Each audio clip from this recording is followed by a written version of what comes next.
بسم اللہ الرحمن الرحیم۔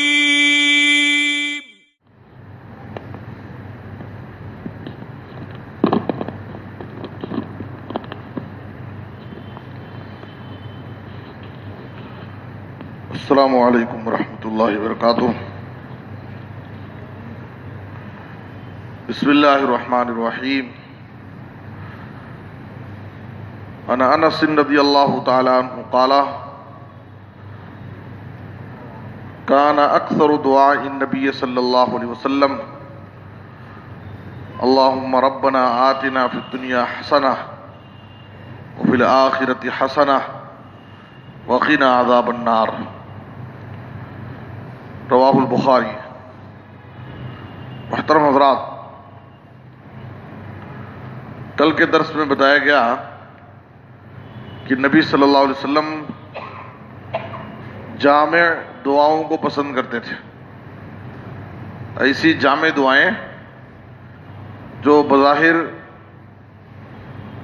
مختصر کلمات پر مشتمل ہو، چھوٹی دعا ہو، لیکن اس میں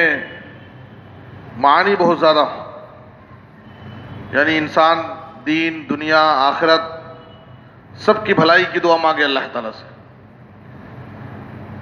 تو ایک جامع دعا آپ کے سامنے کل پیش کی گئی تھی، اللہم اغفر لی وارحمنی وعافنی وارزقنی،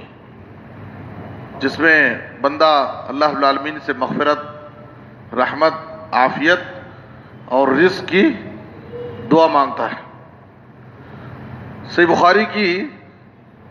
جو حدیث میں نے آپ کے سامنے پیش کی ہے، حضرت انس رضی اللہ تعالیٰ عنہ کہتے ہیں کہ نبی صلی اللہ علیہ وسلم کی اکثر دعا، جب بھی آپ دعا کرتے تو اکثر دعاؤں میں یہ دعا شامل کرتے تھے، اللہم ربنا آتنا فی الدنیا حسنہ۔ دیکھیے قرآن میں جو دعا ہے، یہی دعا قرآن میں بھی ہے، اس میں ربنا آتنا فی الدنیا، اور حدیث میں بخاری کے الفاظ میں اس میں اللہم ربنا بھی ہے، تو دونوں طرح سے آپ پڑھ سکتے ہیں، ربنا آتنا فی الدنیا حسنہ وفی الآخرۃ حسنہ وقنا عذاب النار، اور اس کے ساتھ میں اللہم ربنا آتنا فی الدنیا، جیسا کہ بخاری کے حدیث سے ثابت ہے، دونوں پڑھ سکتے ہیں۔ تو اس میں دیکھیے دنیا اور آخرت دونوں کی بھلائی کی دعا ہم اللہ سے کرتے ہیں۔ دنیا میں بھی ہمارے لیے اچھائی ہو، بھلائی ہو۔ دنیا میں اچھائی کیا ہے کہ آدمی اللہ رب العالمین سے علم، عمل، پاکیزہ خوشگوار زندگی، قناعت کی زندگی، اسی طریقے سے عمل صالح، یہ ساری چیزیں بندہ اللہ رب العالمین سے مانگتا ہے، نیک اولاد، یہ سب حسنہ میں، فی الدنیا حسنہ میں آگے، وفی الآخرۃ حسنہ، آخرت میں بھی اللہ تعالی ہم کو نیکی اور بھلائی عطا فرمائے۔ تو اس میں آخرت میں بھلائی یعنی اللہ کی رحمت، مغفرت، اللہ کے عذاب سے حفاظت، جہنم کے عذاب سے حفاظت، جنت کی کامیابی، یہ ساری چیزیں آخرت کی نیکی اور بھلائی میں۔ اور سب سے بڑی کامیابی ہے کہ انسان جہنم کے عذاب سے بچ جائے، وقنا عذاب النار، اے اللہ تو ہم کو جہنم کے عذاب سے بچا لے۔ تو یہ دنیا اور آخرت کی بھلائی کی دعا ہے، تو اس لیے نبی صلی اللہ علیہ وسلم اکثر دعاؤں میں اس دعا کو پڑھتے تھے۔ اور اس دعا کی اہمیت کا اندازہ آپ اس بات سے لگا سکتے ہیں کہ نبی صلی اللہ علیہ وسلم طواف میں آپ صلی اللہ علیہ وسلم نے اس دعا کو پڑھا ہے، وہ بھی طواف میں رکن یمانی اور حجر اسود کے درمیان یہ دعا پڑھنا مسنون ہے۔ تو اس دعا کی اہمیت، ایک تو طواف، بیت اللہ کا طواف کتنا عظیم عمل ہے، اس میں بھی اس مقدس مقام پر رکن یمانی اور حجر اسود کے درمیان ایک بندہ اس مقدس مقام پر جو اللہ سے دعا مانگ رہا ہے، اور ایسے مقدس مقام پر جو ہمیں دعا سکھائی گئی وہ یہی دعا ہے کہ ہم دنیا اور آخرت دونوں کی بھلائی کی اللہ سے دعا مانگیں، ربنا آتنا فی الدنیا حسنہ وفی الآخرۃ حسنہ وقنا عذاب النار، اور جہنم کے عذاب سے حفاظت کی دعا۔ تو اس لیے یہ دعا بڑی جامع ہے، ہمیں ہر دعا میں اس دعا کو شامل کرنا چاہیے۔ اسی طریقے سے ایک دعا مسند احمد اور سنن ابن ماجہ میں ہے، اور آپ صلی اللہ علیہ وسلم نے عائشہ رضی اللہ تعالیٰ عنہ کو یہ دعا سکھائی تھی، اللہم انی اسألک من الخیر کلہ عاجلہ و آجلہ ما علمت منه وما لم اعلم واعوذ بك من الشر كله عاجله وآجله ما علمت منه وما لم اعلم. اس دعا کے بارے میں امام ملا علی خاری مرقات المفاتیح میں کہتے ہیں وَأَجْمَعُ مَا وَرَدَ فِي الدُّعَا، دعا میں سب سے جامع دعا ہے. اور علامہ مناوی نے فیض القدیر میں کہا کہ من جوامع الکلم، یہ دعا جوامع الکلم میں اس کا شمار ہوتا ہے، اس لیے کہ بندہ اس دعا میں اللہ رب العالمین سے ہر طرح کی خیر اور بھلائی اللہ سے مانگتا ہے اور ہر شر سے اللہ سے پناہ چاہتا ہے. تو جامع دعاؤں میں ایک دعا یہ بھی ہے. اسی طریقے سے بعض دعائیں ایسی ہیں کہ جن کو نبی صلی اللہ علیہ وسلم اکثر پڑھا کرتے تھے. اکثر نبی صلی اللہ علیہ وسلم جن دعاؤں کو پڑھتے تھے ان میں سے ایک ربنا آتنا فی الدنیا ہے. اسی طریقے سے ایک مرتبہ ترمذی کی حدیث میں ہے، ایک تابعی شہر بن حوشب ہے، انہوں نے ام سلمہ رضی اللہ تعالیٰ عنہ سے سوال کیا ما کان اکثر دعاء رسول اللہ صلی اللہ علیہ وسلم اذا کان عندک، جب رسول اللہ صلی اللہ علیہ وسلم تمہارے پاس ہوتے ہیں، یعنی تمہارے گھر میں جب آپ کی باری ہوتی ہے تو اس وقت نبی صلی اللہ علیہ وسلم اکثر کون سی دعا پڑھتے ہیں؟ تو ام سلمہ رضی اللہ تعالیٰ عنہ نے کہا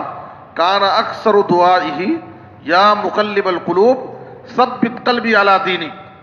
تو ام سلمہ رضی اللہ تعالیٰ عنہ نے کہا کہ نبی صلی اللہ علیہ وسلم جب ہمارے پاس ہوتے ہیں تو میں نے سنا کہ آپ اکثر یہ دعا پڑھتے تھے یا مقلب القلوب ثبت قلبی علی دینی، اے دلوں کو الٹ پلٹ کرنے والے، دلوں کو پھیرنے والے، میرے دل کو تیرے دین پر جما دے، میرا دل کسی دوسرے دین اور مذہب کی طرف مائل نہ ہونے پائے. تو ام سلمہ رضی اللہ تعالیٰ عنہ نے خود نبی صلی اللہ علیہ وسلم سے سوال کیا کہ کیا بات ہے کہ آپ اکثر یہ دعا کرتے ہیں؟ تو اس وقت نبی صلی اللہ علیہ وسلم نے وضاحت کی کہ بندوں کے دل اللہ کی انگلیوں میں دو انگلیوں کے درمیان ہے، اور اللہ رب العالمین فمن شاء اقام ومن شاء ازاغ، اللہ تعالیٰ جس کو چاہتا ہے اس کے دل کو دین پر، ہدایت پر، اطاعت اور بندگی پر، نیکی اور بھلائی کے کاموں پر اس کے دل کو جما دیتا ہے، اور جس کو چاہتا ہے اس کے دل کو گمراہی کی طرف، برائی کی طرف پھیر دیتا ہے. تو ہمارے دل اللہ کی دو انگلیوں کے درمیان. آپ غور کیجئے اس دعا کی اہمیت پر کہ نبی صلی اللہ علیہ وسلم کو اس بات کا ڈر لگا ہوا ہے کہ کہیں میرا دل کسی دوسرے دین کی طرف مائل نہ ہو، غلط نظریات کی طرف، گمراہی کی طرف. تو جبکہ آپ صلی اللہ علیہ وسلم کا ایمان اور آپ کے دین کا کیا کہنا، ہمارا ایمان تو بہت کمزور ہے، گناہوں کی وجہ سے کمزور ہوتے رہتا ہے. تو ہمیں گمراہی سے بچنے کے لیے، باطل نظریات سے بچنے کے لیے، باطل عقائد سے بچنے کے لیے، حفاظت کے لیے، اور آدمی دین پر عمل کرتے رہتا ہے، دیکھنے میں بہت دیندار رہتا ہے، اچانک وہ دین سے پھر جاتا ہے، گمراہی کی طرف چلا جاتا ہے، یا کہ دین میں سست پڑ جاتا ہے، نماز روزے کا پابند رہتا ہے، دیکھتے دیکھتے پھر وہ اس کے اندر سستی شروع ہو جاتی ہے. تو اس قسم کی دعاؤں کا اہتمام کرنے سے آدمی دین پر جمع رہتا ہے، اور اطاعت اور بھلائی کے جو کام آدمی کرتا ہے اس پر بھی وہ پابندی کرتا ہے، اس کے اندر سستی نہیں آنے پاتی. تو ہمیں اس قسم کی دعاؤں کا اہتمام کرنا چاہیے جو نبی صلی اللہ علیہ وسلم اکثر دعاؤں میں، آپ صلی اللہ علیہ وسلم ان دعاؤں کا کثرت سے اہتمام کرتے تھے. صحیح مسلم میں ایک دعا ہے، وہ بھی دنیا اور آخرت کی بھلائی بڑی جامع دعا ہے. اللہم اصلح لی دینی الذی هو عصمۃ امری واصلح لی دنیایا التي فيها معاشی واصلح لی آخرتی التي فيها معادی واجعل الحیاۃ زیادۃ لی فی کل خیر واجعل الموت راحۃ لی من کل شر. اس میں دیکھیے نبی صلی اللہ علیہ وسلم دین، دنیا، آخرت تینوں کی درستگی کے لیے، اصلاح کے لیے آپ دعا مانگتے ہیں. اللہم اصلح لی دینی الذی هو عصمۃ امری واصلح لی دنیایا التي فيها معاشی، میری دنیا کی اصلاح فرما، اس لیے کہ دنیا میں مجھے جینا ہے، زندگی گزارنا ہے، میری تجارت، میرا کاروبار، میرا رزق، اے اللہ رزق میں برکت دے، اس کو درست کر دے، اور دین کی اصلاح فرما تاکہ میں برائیوں سے بچا رہوں، اور میری آخرت کی اصلاح فرما، اس لیے کہ میرا آخری ٹھکانہ آخرت ہے، اور جب تک میری زندگی باقی ہے میری زندگی کو نیکی اور بھلائی میں اضافے کا ذریعہ بنا، جب تک میں زندہ رہوں نیکی اور بھلائی کے کاموں میں آگے بڑھتا رہوں، اور میری موت کو ہر شر سے حفاظت کا ذریعہ بنا، یعنی میرا خاتمہ حسن خاتمہ ہو جائے، پھر مرنے کے بعد پھر کوئی شر، کوئی تکلیف آخرت کی زندگی میں نہ آنے پائے.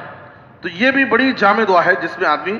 دین، دنیا اور آخرت تینوں کی بھلائی کی اللہ رب العالمین سے دعائیں کرتا ہے. تو نبی صلی اللہ علیہ وسلم سے بہت ساری جامع دعائیں ثابت ہیں جن کا نبی صلی اللہ علیہ وسلم خود دعاؤں میں اہتمام کرتے تھے. اس لیے ہمیں چاہیے کہ قرآن کی دعائیں اور نبی صلی اللہ علیہ وسلم کی جو حدیث کی دعائیں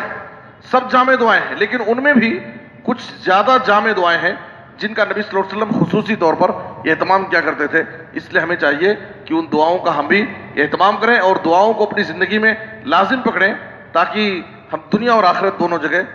پرسکون زندگی پا سکیں. اللہ سے دعا ہے کہ اللہ تعالیٰ ہمیں دعاؤں کی پابندی کرنے کی توفیق عطا فرمائے. آمین. تقبل یا رب العالمین. وصلی اللہ علی نبینا محمد و آلہ وصحبہ اجمعین.